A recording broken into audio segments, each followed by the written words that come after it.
오늘은 루키서 마지막 주님의 선하심이라는 제목으로 함께 하나님 말씀 듣도록 하겠습니다. 이름 없는 가장 가까운 친족 아무개가 자신의 신발을 던짐으로 하나님의 은혜의 통로인 고엘이 이제 완전한 보아스의 것이 되었습니다. 그 순간 바로 보아스는 룻을 아내로 맞이하게 되는 것이죠. 우리 13절 말씀 같이 한번 읽어보겠습니다. 시작. 보아스는 룻을 아내로 맞이하였다. 그 여인이 자기 아내가 되자 그는 그 여인과 동침하였다. 주님께서 그 여인을 보살피시니 그가 임신하여 아들을 낳았다. 아멘. 참 우리가 지금까지 룻기서를 봐왔지만 참 놀라운 구절이 아닐 수가 없습니다. 우리가 봐왔던 룻, 그의 삶에 상상할 수도 없는 상황이 펼쳐진 것이에요. 그저 시어머니를 따라 자신의 모든 것을 포기하고 그렇게 늙어가는 비참한 인생일 거라고 생각했는데, 그렇게 끝날 것이라고 생각했는데, 이방 여인이요, 죽은 자의 아내였던 룻, 저주받은 인생으로 끝날 줄 알았는데, 그런 룻이 베들레헴의 유력한 자, 누구와 결혼하게 된 거예요? 보아스와 결혼을 하게 된 것이에요. 여러분 별로 감흥이 없으신 것 같아요. 더욱이 우리가 주목해야 볼 것은 하반절에 이렇게 말씀하시죠. 주님께서 그 여인을 보살피시니 그가 임신하여 아들을 낳았다 라고 말씀합니다. 여러분, 주님께서, 여러분 개역개정에서는 이렇게 말해요. 여호와께서 그에게 임신하게 하심으로. 하나님의 주권적인 일하심을 드러내는 말씀이 나오게 되는 것이죠. 우리는 왜 이거에 집중해야 될까요? 우리가 저번 시간에도 얘기를 나눴지만요, 룻의 특징 중 하나는 하나님이 직접적인 일하심을 잘 보이지 않는 책이기 때문이에요. 저번 시간에 말씀드렸듯이 룻기의 저자는요, 의도적으로 여호와 하나님이란 단어를, 그분의 주권적인 일하심을 잘 드러내어 사용하지를 않습니다. 그래서 이 책을 하나님의 침묵 속의 섭리의 책, 보이지 않지만 일상 속에서 역사하시는 하나님이라는 별명이 있다라고 말씀드리기도 했잖아요. 하나님의 일하심이 보이지 않습니다. 룻기에서는 하나님이 직접적으로 등장하지 않으세요. 그나마 좀 있는 것이 1장 6절의 말씀이죠. 여호와께서 자기 백성을 돌보사 그들에게 양식을 주셨다. 하나님의 이름은 등장하지만 여러분, 이는 룻과 나오미의 가정에 직접적으로 하신 말씀은 아니었어요. 따라서 하나님의 직접적인 말씀은 오늘 본문 13절에 와서야 처음으로 등장하는 셈인 거예요. 주님께서 그 여인을 보살피시니. 여태 4장 내내 룻기의 인생에 전반적으로 주님의 주권적인 역사가 보이지 않았다가 이제서야 주님께서 그 여인을 보살피시니. 지금까지 드러나지 않고 이제 일하시는 듯한 하나님의 역사를 보면서 어떤 이들은 이런 생각을 할 수도 있어요. 야, 이제야 하나님이 앞에 나셔서 일하시는구나. 뭐 여태 룻만 혼자 광야에 두시다가 그 힘든 시간 다 보내고 남편 잃고 시어머니 따라 이 타국에 이삭 주우며 힘든 시간 보내다가 드디어 보아스 만나 결혼하니 이제야 하나님이 등장하시는구나. 어찌 보면 좀 씁쓸한 마음이 들 수도 있습니다. 그러나 우리는 알죠. 룻과 나오미의 삶에 하나님이 전면적으로 드러나지 않으셨어도 하나님은 늘 그들과 함께 하셨다라는 것을, 언제나 그들의 삶을 붙드시고 인도하셨음을, 매 순간 등장하지 않으시고 보이지 않고 오늘 찬양처럼 느껴지지 않아도 하나님은 언제나 그들의 삶을, 그들의 텅 빈 삶을 늘 채우셨음을 우리는 이미 성경을 통해 보았던 것이죠. 그러면서 우리는 깨닫게 되는 것이죠. 룻기야말로 하나님께서 가장 분명하게 일하시고 계신 책이구나. 룻의 삶이야말로 하나님이 가장 그의 삶의 전반에서 일하고 역사하신 삶이었구나. 내가 보지 못하고 내가 깨닫지 못할 뿐 오늘도 하나님이 당신의 섭리로 나의 삶을 이끄시는구나. 룻기를 이렇게 묵상했다면 여러분, 바르게 묵상한 거예요. 그 하나님이 오늘 룻이 보아스와 결혼할 수 있도록 그 은혜로 이끌어 주시고 계신 것이죠. 사랑하는 성도 여러분들, 룻기를 마무리하는 이 시점에서 여러분, 우리는 우리의 삶을 분명하게 붙잡고 계시는 하나님을 믿으시기를 소망합니다. 여러분, 2026년 여러분 시작한 지도 얼마 안 된 것 같은데 벌써 6월의 반이 지났어요. 놀랍지 않으십니까? 얼마나 인생이 빠른지 모르겠어요. 그저 매일 하루하루 삶의 수레바퀴를 열심히 돌려가며 살아갈 뿐이지만, 하지만 그 시간 속에서 사실 우리는 하나님의 손길을 잘 느끼지 못하죠. 열심히 살아갈 뿐이에요. 때론 어려운 순간 속에서도 주님이 내 삶을 정말로 다스리시는지 의심과 원망할 때가 대부분의 우리의 시간들입니다. 보이지 않고 들리지 않고 답답한 마음으로 우리는 오늘을 살아가죠. 그러나 룻기는 오늘 우리에게 이렇게 말하고 있는 거예요. 내 인생을 열심히 굴리고 있는 그 수레바퀴의 길을 내가 내고 있다고. 내가 오늘 너의 최선의 길을 만들어 가고 있다고. 오늘도 예수 그리스도의 십자가의 은혜로 너를 생명이라는 구원의 목적지로 인도하고 지키고 있다고. 주님께서 그 여인을 보살피시니. 주님께서 그 여인을 보살피시니. 오늘도 주님은 룻을 보살핀 그 열심으로 우리의 삶을 보살피심을 믿으시기를 소망합니다. 그렇게 결혼을 하게 되어 아들까지 낳게 되자 이제 여인들이 룻을 찬양하며 주님을 찬양합니다. 우리 14절 말씀 함께 읽어보겠습니다. 시작. 그러자 이웃 여인들이 나오미에게 말하였다. 주님께 찬양을 드립니다. 주님께서는 오늘 이 집에 자손을 주셔서 대가 끊어지지 않게 하셨습니다. 그의 이름이 이스라엘에서 늘 기려지길 바랍니다. 아멘. 먼저 이 여인들이 노년의 나오미에게 그 기업 물을 자를 주셨다는 것에 대해서 주님을 찬양하며 나오미의 가정을 축복하는 것이죠. 근데 여러분, 사실 이 축복하는 여인들 누굽니까? 룻기서 1장에서 나오미가 빈 털털이가 돼서 돌아왔을 때 이게 정말 나오미인가 하며 나오미를 향해 따가운 시선을 보냈던 여인들이지 않습니까? 그렇잖아요. 위로의 말을 건넨 것 같지만 사실 그 안에는 가득한 조소가 있었던, 그 조소를 보내던 여인들이었어요. 빈털터리가 된 나오미의 삶을 보고, 봐라, 저렇게 베들레헴을 떠나 신앙을 떠나 가더니 결국 빈털터리가 돼서 왔구나. 조소하던 여인들이었어요. 그런데 그들이 지금 어떻게 바뀌었습니까? 온 마음 다해 나오미의 가정을 축복하고 있는 것이에요. 어떻게 이런 반전의 태도가 나올 수 있는 것일까요? 바로 나오미의 삶을 알기에. 그쵸?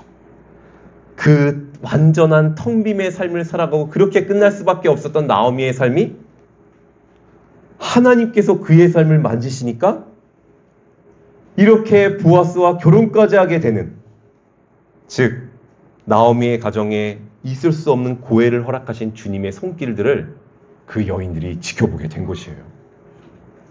사사시대 각자가 옳은 대로 살며 하나님이 없다고 여기던 그들 가운데 그들은 나오미의 가정 속에 하나님의 살아계심을 보게 된 것이에요. 그러니 그들의 삶이 놀랄 수밖에 없는 것이죠. 비아냥되고 조소됐던 그들의 시선이 주님을 찬양하게 된 것이에요. 사랑하는 여러분들, 우리가 이 사사시대와 같은 이 시대 속에서 우리가 주님을 전하는 방법이 있다면 저는 이것이 가장 귀한 방법이라 생각해요. 다른 어떤 것이 아니라 바로 뭐예요? 나를 통해, 나의 가정을 통해 하나님의 살아계심을 보여주는 것이죠. 어떤 방식으로요? 바로 룻과 보아스의 헤세드의 방식으로. 기꺼이 나의 모든 것을 포기하고 시어머니를 따라가는 헤세드의 방법으로. 기꺼이 나의 손해를 감내하면서 이방 여인 룻을 감내하는 신앙으로, 그 은혜로 보여주는 것이죠. 보아스가 모든 손해를 감내하며 이방 여인 룻을 받아주는 그 헤세드의 삶을 살아갈 때, 최소한의 이름 없는 친족과 같이 그의 신을 그냥 던져버리는 것이 아니라 헤세드의 은혜를 베풀지 못한 것에 마음 아파하며 수치감을 느낄 때, 그런 마음으로 살아갈 때 세상 사람들은 우리를 통해서 하나님을 보게 되는 줄 믿습니다. 이 여인들이 계속해서 나오미의 가정을 축복해요. 먼저는 뭐라고 축복합니까? 그들의 이름이 이스라엘에서 늘 기리어지기를 바랍니다 라고 축복해요. 여러분, 이 룻의 많은 주제 중에 하나는 공동체 속에 기억되어지는 존재를 룻에서 많이 강조하죠. 룻기서에서. 여러분, 이름이 길이어진다는 것. 즉 무슨 말입니까? 그들의 삶이 이제는 혼자가 아닌, 외로운 인생이 아닌 이스라엘 공동체 안에서 자리를 잡고 기억되어지는 가정이 될 것이다 라고 축복하는 것이에요. 사랑하는 여러분들, 우리가 누군가의 공동체 속에서 서로에게 기억되는 존재가 된다는 것, 여러분, 이것은 너무나 귀한 것이죠. 우리 모두에게 이 축복이 있기를 소망합니다. 네. 여러분, 공동체 속에서 기억되는 존재, 정말 귀한 거예요. 우리가 인생을 살면 살수록 이것이 얼마나 귀한지 더 깨닫게 되는 거예요. 왜? 우리의 인생은 계속 누군가에게서 잊혀지기 때문이죠. 나의 이름이 잊혀지고, 나의 업적이 잊혀지고, 나의 노력이 잊혀지는 게 우리의 인생이에요. 그러나 이 여인들은 룻의 가정에게 뭐라고 축복하는 거예요? 공동체 속에서 늘 당신들의 이름이 기억되어지기를 원합니다. 누군가 우리의 이름을 기억해주고 알아준다면 이것이 우리에게 얼마나 큰 위로요, 안정인 줄 모릅니다. 그리고 이 축복이 정말로 이루어지죠. 영원토록 주님의 모든 백성들에게 잊혀지지 않습니다. 어떻게 해요? 다윗을 통해서 그 이름이 영원히 기억되어지는 은혜를 누리게 된 것이에요. 또한 15절에 시어머니를 사랑하는 며느리 아들 7보다 더 나은 며느리가 아기를 낳아주었으니 그 아기가 그대에게 생기를 되찾을 것이며 늙음하게 그대를 돌봐줄 것입니다 라고 또 축복을 합니다. 시어머니를 사랑하는 그 아들 7보다 나은 며느리라는 것, 이것도 엄청난 것이죠. 이 며느리 하나가 아들 7보다 낫다라는 것이에요. 여러분, 성경의 7이라는 것은 완전수죠. 완전수라는 것은 한 가문이 누릴 수 있는 완벽한 부와 명예를 상징하는 관용구예요. 이 7이라는 숫자가. 그런데 그 어떤 아들의 완벽함보다 그 며느리 하나가 더 귀하고 귀하고 너무나 사랑스럽다는 것이죠. 참 너무나 대단한 축복이 아닐 수 없습니다. 그러면서 이 며느리가 낳은 아기가 그대에게 생기를 되찾아 줄 것이며 늙음하게 그대를 돌봐줄 것이다 라고 또한 축복을 해요. 여러분, 생기를 되찾아 줄 것이다. 여러분, 개역개정에 보면요, 내 생명의 회복자가 될 것이다 라고 번역을 해요. 여러분, 원어적으로도 보면요, 하다라는, 무엇을 돌아오게 하다라는 슈브와 생명이라는 네페시라는 단어로 내 생명이 돌아오는 자가 되게 할 것이다 라고 얘기해요. 나오미의 생명을 돌아오게 할 자, 그게 바로 룻의 아기라는 것이죠. 여러분, 나오미가 뭐 죽을 병에 걸렸습니까? 지금? 그런 거 아니잖아요. 죽은 자입니까? 그렇지도 않아요. 그런데 왜 생명이 돌아오게 되게 하는 자가 그 아이가 될 것이라고 이야기할까요? 여러분, 사실 나오미의 삶은요, 죽은 삶이죠. 살았으나 죽은 삶이죠. 사랑하는 남편과 두 눈에 넣어도 아프지 않은 귀한 두 아들을 먼저 보낸 자의 삶이란, 여러분, 이게 어떻게 살아있는 삶이겠습니까? 모든 것을 다 잃고 모든 것을 다 내어준 그 삶, 이것이 어떻게 생명의 삶을 살아갈 수 있겠어요? 그런 삶에 귀한 아이를 통해 생명이 돌아오게 된다는 것, 나오미의 죽음으로 이끄는 그 모든 상처와 아픔, 그의 텅 빈 모든 마음의 어두운 그림자를 어떻게 된다는 거예요? 온전한 상태로 회복이 될 것이다 라는 것을 암시하는 축복의 메시지인 것이에요. 한 아이가 모든 죽음의 어두운 그림자를 감싸고 생명의 빛으로 만들어준다는 것. 근데 거기에서 끝나지 않고 하반절에 보면 뭐라고 말합니까? 늙음하게 그대를 돌보아 줄 것입니다 라고까지 말해요. 제가 이 말씀을 묵상하면서 한 아이가 가정에 들어온다는 것이 참 얼마나 큰 축복인지. 그리고 또 이런 마음도 들었어요. 우리가 한 아이를 마주할 때 우리가 이런 축복을 했으면 좋겠다라는 생각도 해보았습니다. 여러분, 개역개정에서 보면요, 이것을요, 내 노년의 봉양자가 될 것이다 라고 표현을 해요. 여러분, 이 봉양자라는 것은 원어적으로 무슨 의미냐면 음식을 제공하는 자이다 라는 의미를 갖고 있어요. 즉, 나오미의 노년에 음식을 제공하는 자가 이 아이가 될 것이다 라는 것. 무슨 의미겠어요? 바로 그의 삶의 생계를 책임져주고 그의 마지막을 돌봐줄 자가 될 거라는 것이에요. 네. 여러분 너무나 귀한 축복이지 않습니까? 여러분 이 당시가 뭐 지금처럼 연금이 빵빵했던 것도 아니고 사회복지제도가 있었던 것도 아니잖아요. 여러분 자녀가 돌봐줘야지만 살아갈 수 있는 시대가 그 시대였어요. 근데 사실 지금도 다르진 않죠. 그러니 자녀 하나가 가장 큰 축복이요, 더불어 나를 돌봐주고 나를 사랑해주는 자녀 하나 있다라는 것이, 마지막 나의 죽음의 순간까지 나를 돌봐줄 자녀가 하나가 있다는 것이 얼마나 삶의 큰 축복이겠습니까? 이 모든 축복을 이 나오미의 가정과 나오미의 아이에게 해주고 있는 것이에요. 그러면서 우리가 또한 생각해 보아야 될 것은, 여러분 우리 교회가 해야 할 것, 바로 이 돌봄의 사역이죠. 교회가 해야 될 것. 여러분 교회가 거창하게 많은 일을 하는 것도, 뭐 정치적으로 참여하는 것도 중요할 수 있어요. 하지만 교회가 진정으로 해야 할 일은 무엇이겠습니까?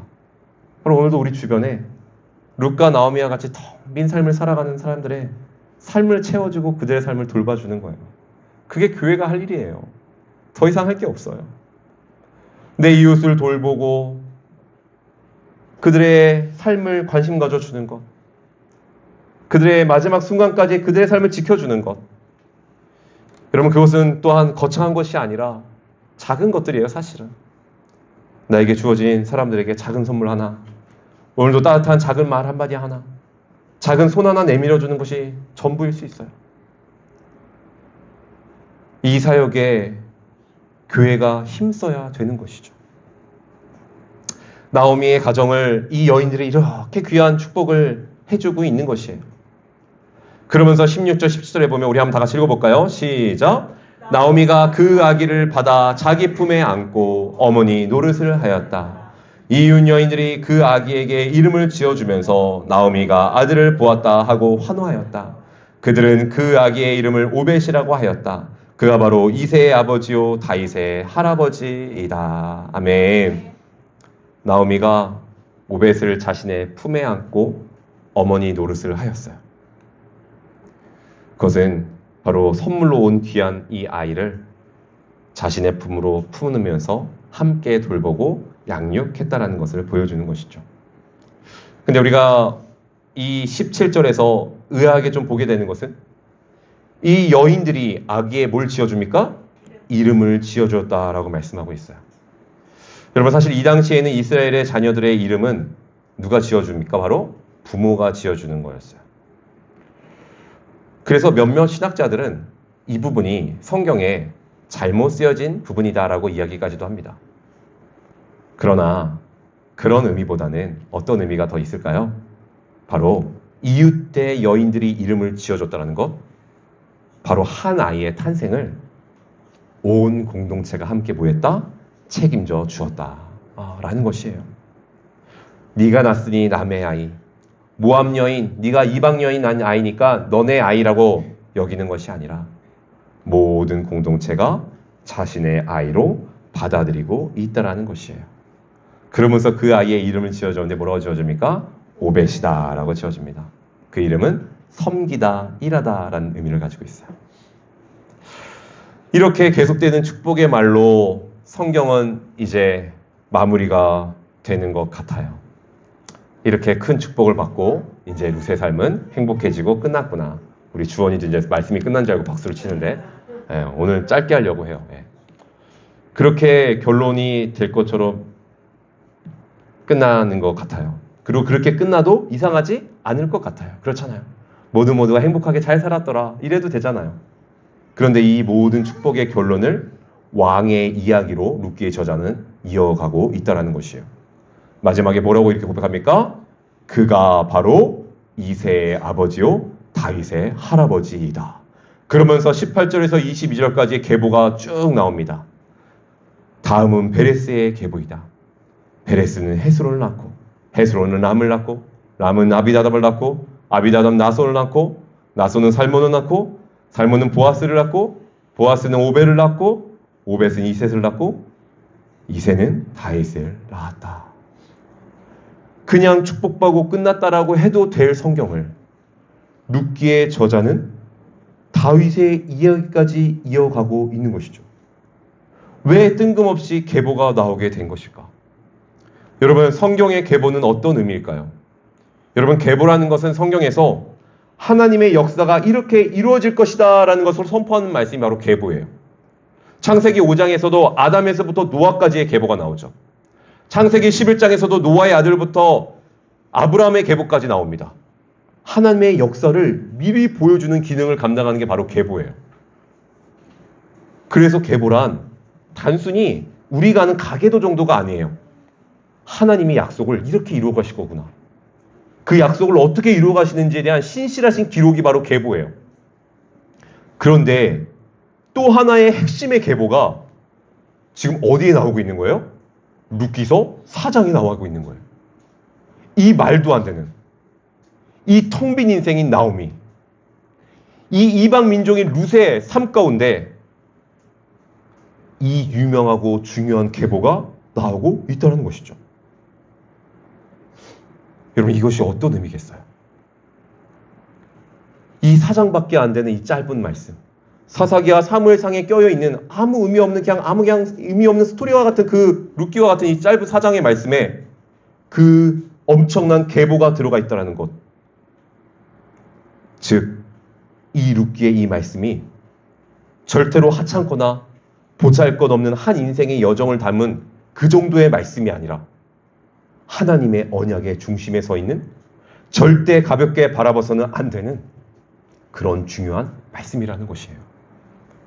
더욱이 룻기의 족보를 보면요, 보아스가 몇 번째에 나옵니까? 7번째에 등장해요. 다윗은 몇 번째에 등장합니까? 10번째에 등장해요. 성경의 7과 10이라는 수는 완전수이며 충만수예요. 뭐예요? 가장 중요한 존재들이라는 것이죠. 또한 중요한 것은 이스라엘의 최고의 왕 다윗의 계보가 지금 어디에 임했다라는 거예요?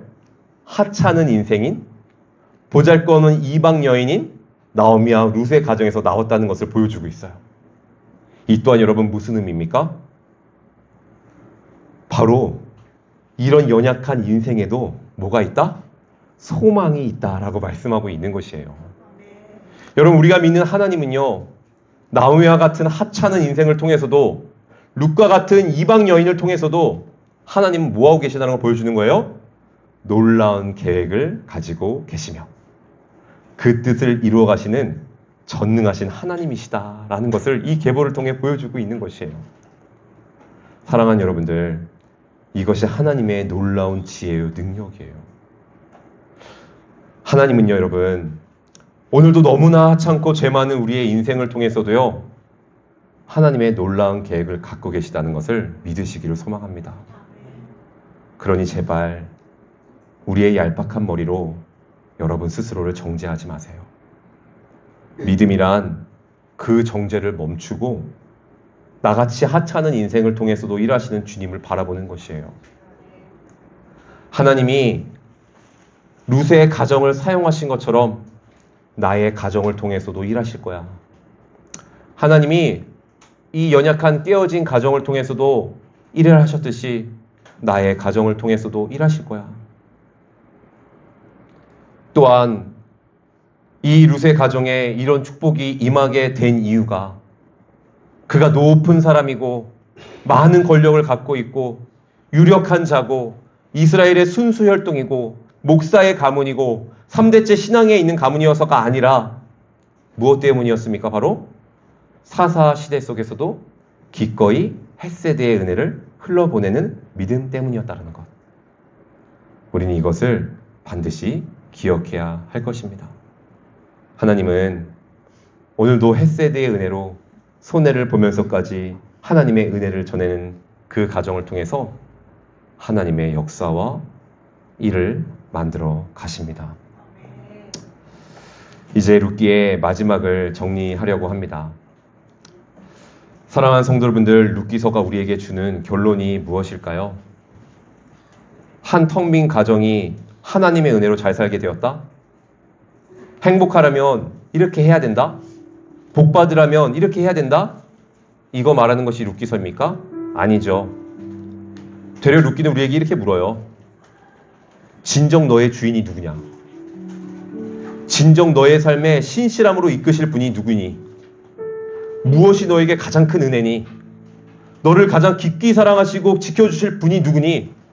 루키서는 묻고 있는 거예요. 그때의 이스라엘의 왕이 없으므로 사람이 각기 자기의 성인의 옳은 대로 행했던 시대 속에서도 완전한 인생의 실패가 아닌 실패할 수밖에 없고 절망할 수밖에 없는 우리의 인생을 붙들어 우리는 상상할 수도 없는 놀라운 일들을 역사하시는 하나님을 너가 정말 믿느냐 물으시는 거예요. 이번 주에 말씀을 중미하면서 제가 한 영상을 보게 되었어요. 바로 15년 만에 월드컵을 진출하게 된 한 아주 작은 나라, 퀴라소라는 나라의 영상을 보게 되었습니다. 15만의 작은 그 나라가 2011년도에 피파에 가맹을 하고 나서 15년 만에 월드컵에 진출하게 됐어요. 이번에. 여러분 15만입니다. 천안시 인구가 몇 명이죠? 60만인가요? 15번밖에 안 되는 작은 나라가 여러분 월드컵을 진출하게 된 거예요. 중국도 못 나간 14억 인구인. 제가 본 영상에서요, 월드컵 선수들이요 한 자리에 모여 있어요. 월드컵을 떠나기 전에 본국에서 한 자리에 모여서 뭐 하냐?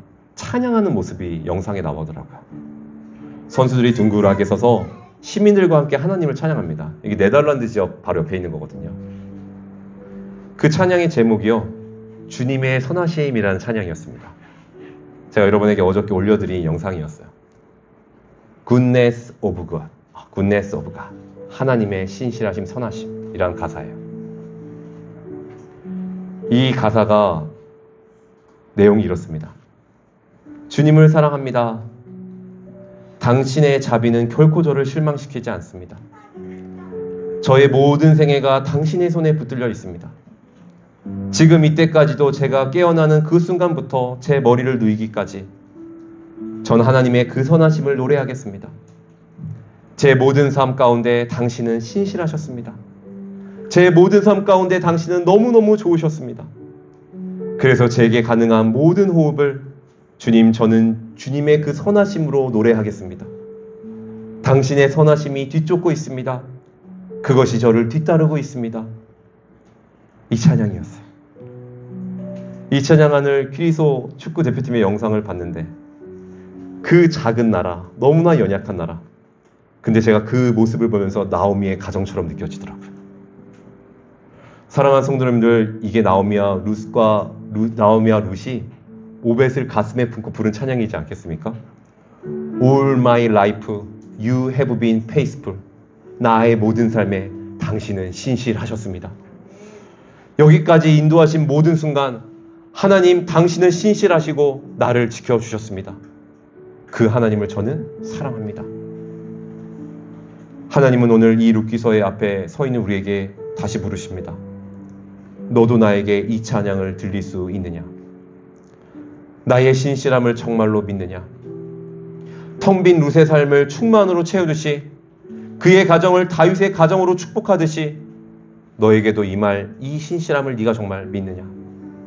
사랑하는 성도 여러분들, 그리스도인의 진정한 삶의 목표는 오늘도 하나님 앞에서 완벽한 크리스천이 되는 것이 아닙니다. 오해하지 마세요. 내가 점점 더 죄를 짓지 않고 점점 더 선한 일을 많이 하는 크리스천이 되는 것이 아닙니다. 그보다 더 중요한 것은 오늘도 매일 매 순간 어제보다 좀 더 하나님의 신실하심을 믿는 자가 되는 거예요. 더 주님을 신뢰하는 것입니다. 이것은 단 한순간에 되는 것은 아니죠. 수많은 기근을 만난 후에 되는 것이죠. 그때야 하나님, 당신은 나에게 신실하셨습니다 라고 고백할 수 있는 것이요. 사랑하는 성도 여러분들, 하나님의 이 신실하심을 믿으시기를 소망합니다. 이 소망은 내 안에서 나오는 것이 아니에요.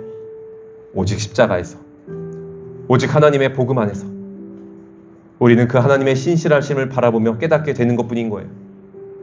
하나님의 신실하심의 그 회복은 오직 십자가밖에는 없습니다. 룻기는 우리에게 이렇게 말합니다. 다시 주님의 십자가로 나아가십시오. 주님의 십자가로 다시 나아가는 여러분의 삶 되기를 주님의 이름으로 소망하겠습니다.